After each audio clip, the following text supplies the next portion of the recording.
Hello everyone, welcome to another exciting episode of Unpacking Education with Noam and Brooke. We're thrilled to have you join us today. Today, we're diving into a topic that affects us all: education. Education shapes our minds, our futures, and the very fabric of our society. It's a subject that touches every one of us, whether we're students, parents, educators, or lifelong learners. We'll be joined by two brilliant minds: Noam Chomsky, a renowned scholar whose work has influenced generations, and Brooke Y.B., a young artist with a unique perspective on education and creativity. Their insights promise to be both enlightening and inspiring. Together we'll explore Chomsky's groundbreaking book, Miseducation. This book challenges conventional views on education and offers a critical analysis of how educational systems can sometimes hinder rather than help intellectual growth. We'll uncover Chomsky's powerful ideas about how education should empower, not control. He argues that true education should foster critical thinking, creativity, and a sense of social responsibility. It's about nurturing independent thought and encouraging students to question the world around them. And we'll hear from Brooke Y.B. about how these ideas resonate with his own experiences. As an artist, Brooke brings a fresh and dynamic perspective to the conversation. He'll share how education has influenced his creative journey and how he believes it can be a powerful tool for personal and societal transformation.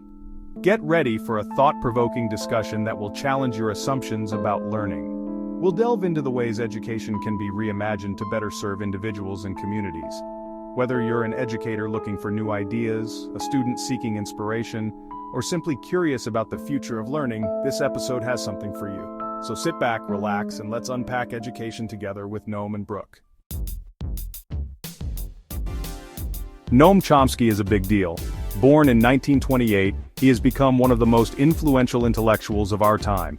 His work spans multiple disciplines, making him a towering figure in the fields of linguistics, philosophy, and political activism. He's a linguist, philosopher, and political activist. Chomsky's contributions to linguistics revolutionized our understanding of language. He introduced the concept of a universal grammar, suggesting that the ability to learn language is hardwired into the human brain. He's famous for his work on language. His theories have influenced not just linguistics but also cognitive science, psychology, and even artificial intelligence. Chomsky's ideas challenge the way we think about human cognition and communication. He believes we are all born with the ability to learn language. This innate capacity for language acquisition is a cornerstone of his theory, which has profound implications for education and child development. Chomsky also criticizes power structures. He argues that governments and corporations often use their power to manipulate and control the public. His critiques are aimed at exposing the ways in which these entities maintain their dominance. He thinks they often manipulate people. Chomsky's analysis of media, particularly in his book, Manufacturing Consent, reveals how news outlets can shape public perception to serve the interests of the powerful. For Chomsky, education is key to a just society. He believes that a well-informed and critically thinking populace is essential for democracy. Education should empower individuals to question authority and seek the truth. Chomsky has written many books. His extensive body of work covers a wide range of topics from linguistics to politics, and continues to inspire and challenge readers around the world. He challenges us to think critically. Chomsky encourages us to look beyond the surface and question the narratives presented to us. His work is a call to intellectual rigor and skepticism. He wants us to question what we're told. By fostering a culture of inquiry and debate, Chomsky believes we can create a more just and equitable society. His work is still relevant today. In an age of information overload and media manipulation, Chomsky's insights are more important than ever. They provide a framework for understanding and navigating the complexities of the modern world. He inspires people to fight for a better world. Chomsky's enduring legacy is one of intellectual courage and social justice. His work continues to motivate activists and thinkers to strive for a more equitable and humane society. In Miseducation, Chomsky tackles a big question. What is education really for? He argues that traditional education often misses the mark. Instead of fostering critical thinking, it can stifle creativity. Chomsky believes true education should empower students. It should help them think for themselves. He wants students to challenge the status quo.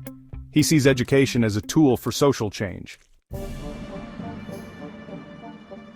Chomsky argues that traditional education systems can be like factories. They try to standardize learning. They often prioritize rote memorization over deep understanding. Chomsky believes this approach limits students' potential. He criticizes the emphasis on grades and testing. He thinks this creates a culture of competition, not collaboration. Chomsky wants us to rethink the purpose of education. He believes it should be about more than just getting a job. Section 5. Real-world examples of miseducation. Chomsky's ideas are not just theoretical. He points to real-world examples of miseducation. He talks about how media can be used to manipulate public opinion. He also discusses how history can be rewritten to serve those in power. Chomsky's examples show how important critical thinking is. He wants us to question everything. He encourages us to look for hidden agendas. For Chomsky, true education is about empowering people to see through manipulation. Section 6. Chomsky's vision for a better education. So, what's the alternative? Chomsky envisions a different kind of education. He proposes a system that moves away from rote memorization and standardized testing, which he believes stifles creativity and critical thinking. Instead, he advocates for an education that is more holistic and student-centered. He believes in fostering curiosity and a love of learning. According to Chomsky, education should be about exploring ideas and encouraging students to ask questions. This approach, he argues, helps students develop a deeper understanding of the world around them and nurtures a lifelong passion for knowledge. He wants students to be active participants in their education, not passive recipients of information. This means creating an environment where students feel empowered to take charge of their own learning, collaborate with their peers, and engage in meaningful discussions. Chomsky emphasizes the importance of critical thinking skills. He believes that students should be taught how to think, not what to think. This involves encouraging them to analyze information, question assumptions, and consider multiple perspectives. He wants students to be able to analyze information effectively. In today's information-rich world, the ability to critically evaluate sources and discern credible information from misinformation is more important than ever. He believes this will help them navigate a complex world. By understanding different cultures, scientific principles, and global issues, students can become more informed and responsible global citizens. For Chomsky, education is about empowering individuals to reach their full potential. He envisions a system where students are not just prepared for exams, but for life. This means equipping them with the skills and knowledge they need to pursue their passions, contribute to society, and lead fulfilling lives. Now let's hear from Brooke YB. He's a young artist making waves. Brooke, how do Chomsky's ideas resonate with your own experiences? Brooke YB, I connect with Chomsky's message. School wasn't always the best fit for me. I learned best by doing, by creating. We need more space for different ways of learning. Not everyone fits in the same box. Chomsky's ideas are as relevant as ever. In today's world, we're bombarded with information. It's hard to know what to trust. We need critical thinking skills to navigate this landscape. Chomsky challenges us to think for ourselves. He encourages us to question authority. He reminds us that education is not just about memorizing facts, it's about developing the tools to think critically and challenge the status quo. Section 9, Conclusion, the Power of Education. As we've heard today, education is powerful. It can be used to liberate or to control. Chomsky's work reminds us that true education is about empowerment. It's about giving people the tools to think for themselves and create a better world. Let's continue this conversation. Let's challenge the status quo of education. And let's create learning environments that empower all students to reach their full potential.